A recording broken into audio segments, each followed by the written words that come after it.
The auditorium is charged with restless energy. Journalists lean forward, cameras poised, and the audience buzzes with anticipation.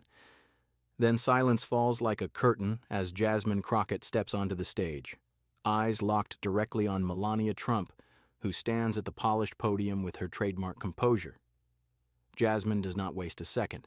"Enough with the fairy tales," she snaps, her voice sharp enough to slice through the air.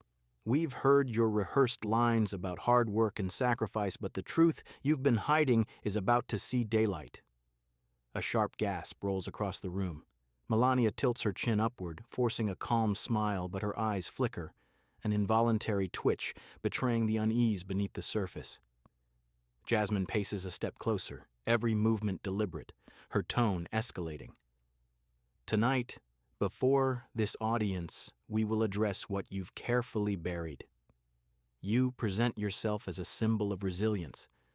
But what if I told everyone here that the very foundation of your story is a lie?" The words hit like a slap. The crowd stiffens, whispers spread like sparks across dry grass. Phones are raised, live streams surge, and in the front row a reporter's pen scratches furiously, already preparing tomorrow's headline. Melania clears her throat. Her voice, usually polished, emerges uneven. "That is absurd. I have nothing to hide."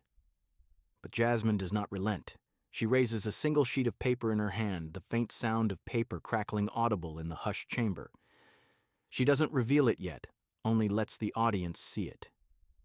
"This," Jasmine says coldly, "is the first glimpse of what you fought to keep sealed. And when I read from it, every person in this room will understand why." The hall quivers with suspense. Melania grips the podium tighter, knuckles whitening, her rehearsed elegance beginning to fracture. The crowd senses it, the beginning of something bigger, the prelude to collapse. And in that instant, the stage transforms. Not a political forum, but an arena. Every heartbeat belongs to the confrontation between two women, one armed with secrets, the other desperately clinging to the facade of control. The house lights dim a fraction. The screens behind the podium blink awake. A high-resolution scan fills the center panel, headers, margins, timestamps, and a row of redactions like black bars across a battlefield. The crowd inhales in one shared breath. Jasmine faces the audience, not the paper. "This is not a rumor. This is a communications brief circulated by a paid media team years ago. A coaching sheet on how to tell a life story. It is not a legal file. It is not a private government record. It is an instruction manual for a narrative." A rustle passes through the press row. Laptops tilt up. Thumbs hover over send. Melania's smile remains, but it is forced into place. Her fingers adjust the microphone twice in quick succession. "Politicians rehearse, public figures rehearse," she says, light, dismissive. "There is nothing wrong with preparation." Jasmine nods once. "Preparation is fine. Fabrication is not." The left screen zooms in on a section marked Talking Points, Citizenship Journey. There are bullet lines, short and declarative. A circled note at the margin, keep it simple. Another in red pen, avoid mention of the earlier application year. Line 1, Jasmine reads crisp. "I became a citizen in year redacted. I will always be grateful to this country for the opportunities it gave me." She lets it hang. Then a margin note. If asked about earlier dates, pivot to family and gratitude. A few people in the back whisper, then go silent when cameras swivel toward them. Jasmine gestures to the next zoom. Here is where it gets specific without being lawful. A coaching directive on how to handle timeline questions. Claim consistent path from first arrival to naturalization. Avoid technical labels. Complications confuse audience. The problem is not legal status. The problem is the deliberate sanding down of facts that do not match earlier public statements. A reporter raises a hand before remembering the event is not a press conference.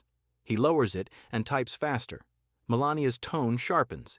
"You are misrepresenting a private preparation document. Everyone receives training to avoid confusion. I have never misled anyone about anything legal." "No one accused you of illegality," Jasmine replies, steady. "I said a coached contradiction, and the country deserves clarity." She clicks to the next slide. The right screen shows a side-by-side, an old interview transcript and a later speech. In the transcript, a line about an earlier year of arrival. In the speech, a refined, different year emphasized for simplicity. Between them, a footnote in the brief reads, "Consolidate to one date for coherence." Gasps rise and flatten. The front row leans in as if the pixels might reveal a secret. Jasmine's voice drops half a register. Two different origin points cannot both be the story you insist is singular. The coaching sheet told you to consolidate. It did not tell you to be precise. Melania meets her gaze. I came here, I worked. I followed the process like millions do. This is theater. Jasmine steps closer to the podium line, never crossing it. Then give the audience the simple, uncoached truth. Which year did you first arrive, and under what category? Not a label from a prep memo, your own words. And if previous interviews conflict, say why. Cameras click like a metronome. The screens freeze on the footnote. Consolidate to one date for coherence. A woman in the third row stands up, gray hair pulled back tight. My daughter naturalized last year, she says, voice steady. She kept every letter, every appointment slip. When they asked for something, we answered directly, not with coherence coaching. If the message is gratitude, why edit the journey? The moderator tries to regain control, but a wave has already broken. Hands rise. A local radio host pushes his mic forward. Ma'am, he calls to Melania, would you be willing to authorize the release of your own public statements timeline unedited by staff so voters can see how your telling changed? Melania answers through a smile that is almost a wince. I am not a candidate. I owe you nothing. Jasmine fixes her hand on the edge of the lectern, claiming a corner of it without trespassing. Public trust is not only for candidates. Influence is power. Power owes clarity. She clicks again. A new inset appears, a page of the brief titled Q&A, Difficult Pivots. The recommended responses are short, polished, almost lyrical. At the bottom is a red-boxed line. If pressed on, why did the dates shift? Say, memory versus paperwork. Emphasize feelings over forms. A low, incredulous laugh rolls across the balcony. The suggestion is not illegal. It is calculated. Jasmine reads once more, each syllable a tap on the table. Emphasize feelings over forms. You were not told to tell the truth. You were told to narrate a feeling. Melania's reply is quick, too quick. Feelings are human. The process is complex. Many people describe their path differently at different times. This is normal. Jasmine spreads her hands toward the audience. Let them decide what is normal. But give them the data, not the lyric. She turns to the screens. Split view, please. The tech cuts the image into halves. On the left, a clip from a morning show years ago, the recovered transcript overlaid. On the right, a later rally speech segment. In the left clip, a casual mention of a year, offhand, unguarded. In the right, a polished claim emphasized with cadence. Between them, the brief's directive to consolidate. Every piece on the screen is lawful to show. Broadcast transcript, public speech, and a staff document obtained from a former consultant who verified its authenticity to the outlet that published it. The authenticity point lands without fanfare. The silence that follows does the work. A journalist in a denim jacket calls out, "If this is a staff product, not a legal file, why should the public care?" Jasmine does not blink, because when people who shape national debates narrate their past, they teach others how truth may be consolidated. That matters. It matters to the teacher who waits years to naturalize.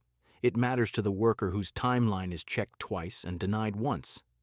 It matters to the veteran who believes words should match records even if the records are dull and the words are pretty.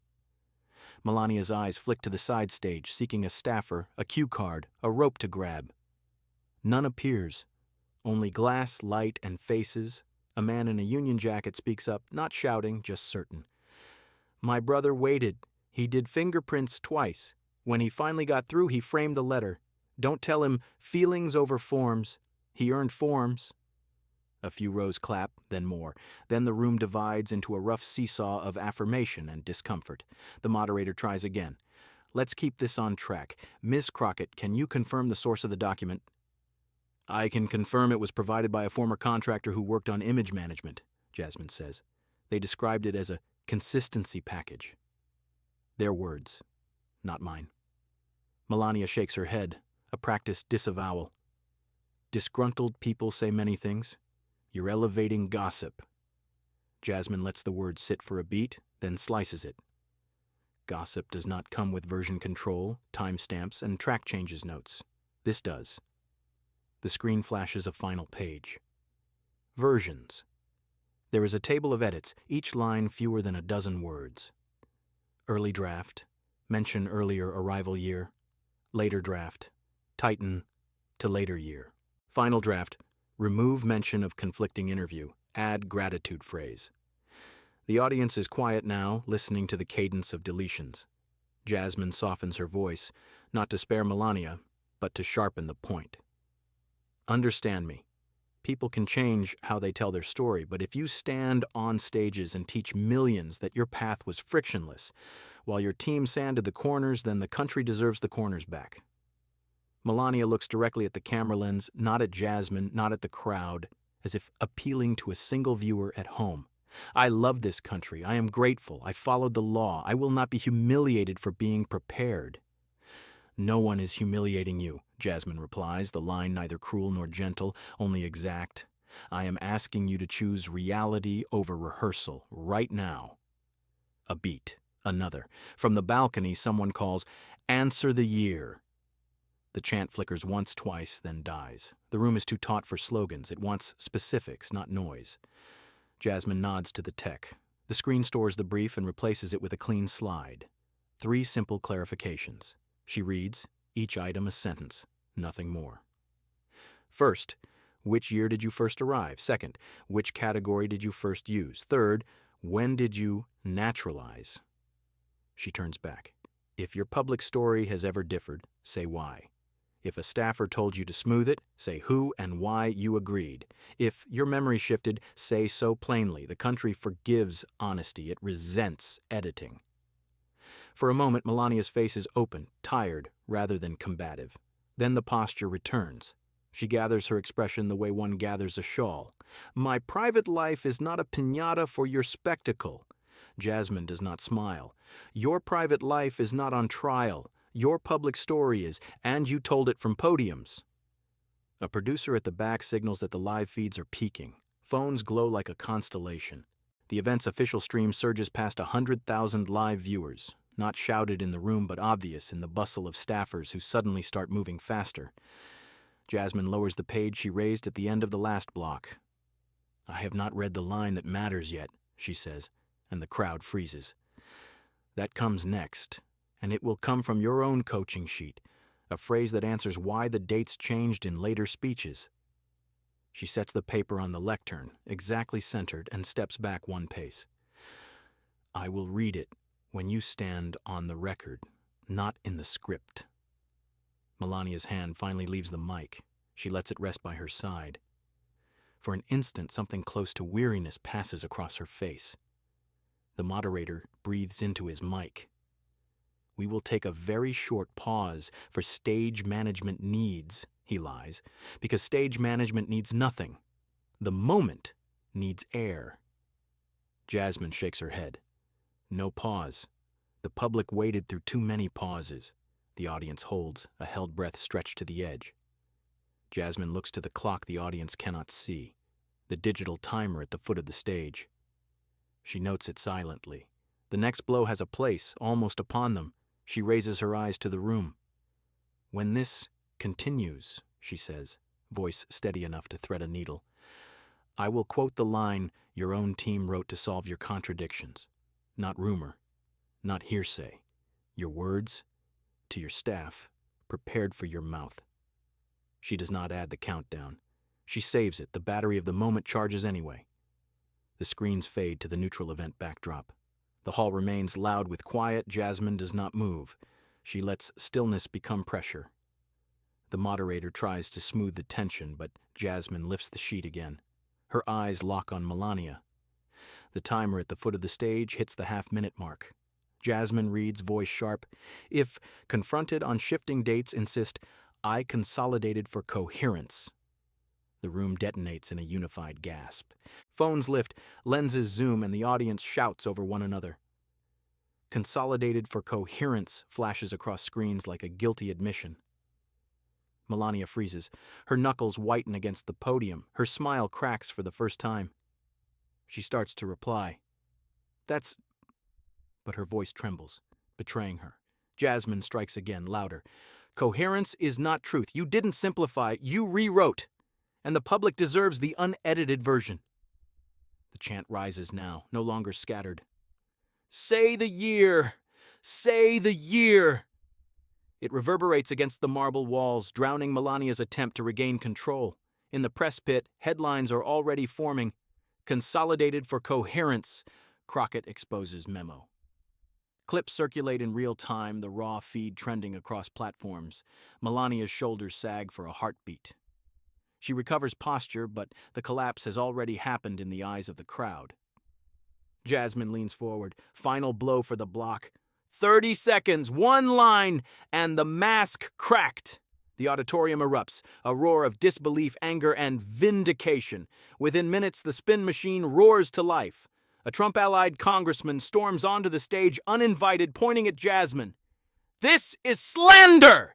A forged memo! A staged ambush! The audience boos, but cameras eat it up. Conservative outlets instantly clip his words, packaging them into a counter-narrative. Crockett relies on fake leaks. Hashtags appear, bots flood timelines, and edited versions of the clip cut out Jasmine's reveal, leaving only the defense. Jasmine doesn't flinch. She raises her hand for silence. Funny how the loudest defenders always appear when the evidence stings the most. If it's fake, why not open the records?